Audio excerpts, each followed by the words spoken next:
Monsoon की बारिश शुरू होने के साथ ही हर साल की तरह मुंबई में जलजमाव की तस्वीरें सामने आने लगी हैं। मौसम विभाग ने मुंबई में अगले 48 घंटे के लिए भारी बारिश का अनुमान जताया है। साथ ही समंदर में आज हाई टाइड आने की भी संभावना है, लिहाजा लोगों को समुद्र तट से दूर रहने की सलाह दी गई है। दिल्ली और आसपास के इलाकों में भी आज से मौसम का मिजाज बदल सकता है। मौसम विभाग के अनुमान के मुताबिक दिल्ली एनसीआर में आज से बारिश हो सकती है। बारिश से तापमान में गिरावट आने पर लोगों को गर्मी से राहत मिलेगी।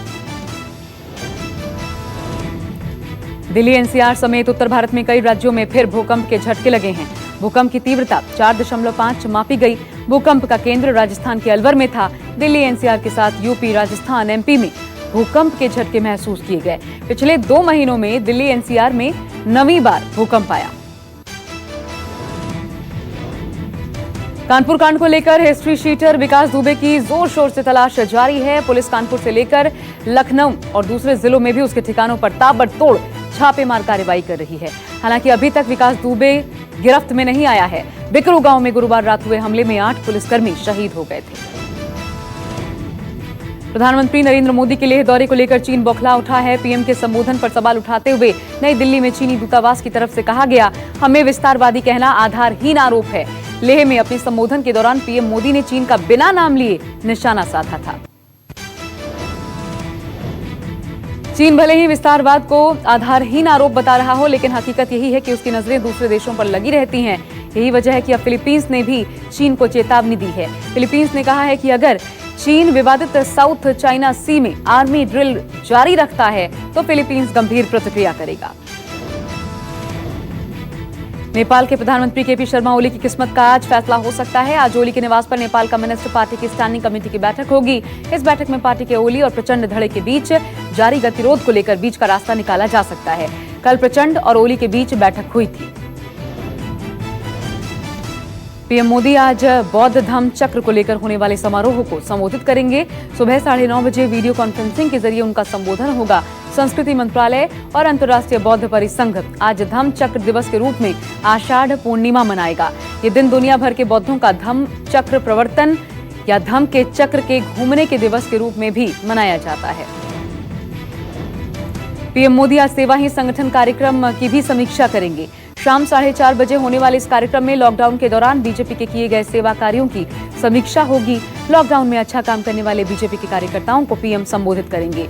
नमो ऐप और बीजेपी के सभी सोशल मीडिया प्लेटफॉर्म्स पर यह कार्यक्रम लाइव होगा। बिहार चुनाव को लेकर राहुल गांधी ने बिहार कांग्रेस से जुड़े नेताओं के साथ बैठक की। इसमें राहुल गांधी ने लाइक माइंडेड पार्टीज के साथ पॉजिटिव एजेंडा लेकर मैदान में उतरने की बात कही। बैठक में शामिल नेताओं ने गठबंधन को जल्द फाइनल कर उम्मीदवारों के नामों की घोषणा करने और नए युवा उम्मीदवारों को ज्यादा तवज्जो देने की मांग की। देश में कोरोना मरीजों का बढ़ना जारी है। पिछले 24 घंटे में कोरोना के 20,903 नए मामले सामने आए हैं। देश में कुल संक्रमित लोगों की संख्या 6,25,544 हो गई है। 24 घंटे में 379 लोगों की मौत के साथ मृतकों की संख्या 18,213 है। महाराष्ट्र में एक दिन में अब तक का सबसे ज्यादा 6,364 केस सामने आए हैं। राज्य में संक्रमितों की कुल संख्या 1,92,990 हो गई है। अब तक 8,376 लोगों की मौत हुई है। मुंबई में 24 घंटे में 1,372 केसेस सामने आने के साथ ही यहां कोरोना संक्रमितों का आंकड़ा बढ़कर 81,634 हो गया है। दिल्ली में 24 घंटे में कोरोना के 2,520 नए केसेस आए हैं। अब यहां कोरोना संक्रमितों की संख्या बढ़कर 94,695 हो गई है। पिछले 24 घंटे में दिल्ली में 59 मरीजों की मौत के साथ ही अब मृतकों का आंकड़ा बढ़कर 2,923 हो गया है। कोरोना के बढ़ते मामलों को देखते हुए देश भर में आयोजित होने वाली जेईई और नीट की परीक्षा एक बार फिर टाल दी गई है। परीक्षाएं अब जुलाई के बदले सितंबर में होंगी। अब जेईई मेन की परीक्षा 1 से 6 सितंबर के बीच, जबकि नीट की परीक्षा 13 सितंबर को होगी। जेईई एडवांस की परीक्षा 27 सितंबर को करवाने का फैसला लिया गया है। आज मध्य प्रदेश के 10वीं बोर्ड के एग्जाम के नतीजे घोषित होंगे। रिजल्ट दोपहर 12 बजे बोर्ड की ऑफिशियल वेबसाइट mpbsc.nic.in पर देखे जा सकते हैं। आपको बता दें कि 3 मार्च से 10वीं की परीक्षा शुरू हुई थी, लेकिन लॉकडाउन की वजह से 2 परीक्षाएं स्थगित हो गई थी। इसको लेकर बोर्ड ने जनरल प्रमोशन का ऐलान किया था। आरजेडी नेता तेजस्वी यादव ने 15 साल के लालू राबड़ी शासनकाल के दौरान हुई गलतियों को लेकर भले ही माफी मांग ली हो, लेकिन जेडीयू और बीजेपी ने तेजस्वी के इस कदम को चुनावी माफी बताया। जेडीयू प्रवक्ता राजीव रंजन ने कहा कि चुनाव के मौसम में तेजस्वी की माफी उनके किसी काम आने वाली नहीं। पश्चिम बंगाल में एक बार फिर बीजेपी और टीएमसी कार्यकर्ताओं के बीच झड़प हुई है। पश्चिम बंगाल के बीजेपी अध्यक्ष दिलीप घोष ने टीएमसी कार्यकर्ताओं पर हमले का आरोप लगाया। उन्होंने कहा कि नॉर्थ 24 परगना जिले में एक चाय की दुकान पर जाते समय टीएमसी से कार्यकर्ताओं ने उन पर हमला कर दिया। हालांकि टीएमसी ने आरोप खारिज कर दिए।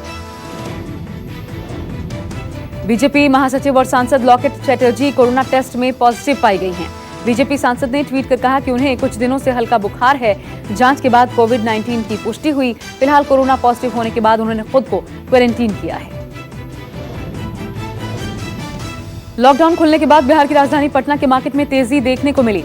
यहां पिछले 25 दिनों में तकरीबन 8,215 गाड़ियां बिकी हैं। इनमें से 50% ग्राहकों ने पब्लिक ट्रांसपोर्ट से बचने के लिए दोपहिया वाहन खरीदे हैं। कोरोना महामारी के बीच राजधानी पटना से एक अहम खबर सामने आई। दरअसल पटना का महावीर मंदिर देश का पहला ऐसा मंदिर बन गया है जहां प्रसाद के रूप में भक्तों को ग्रहण करने के लिए चरणामृत अब ऑटो सेंसर मशीन से मिलेगा।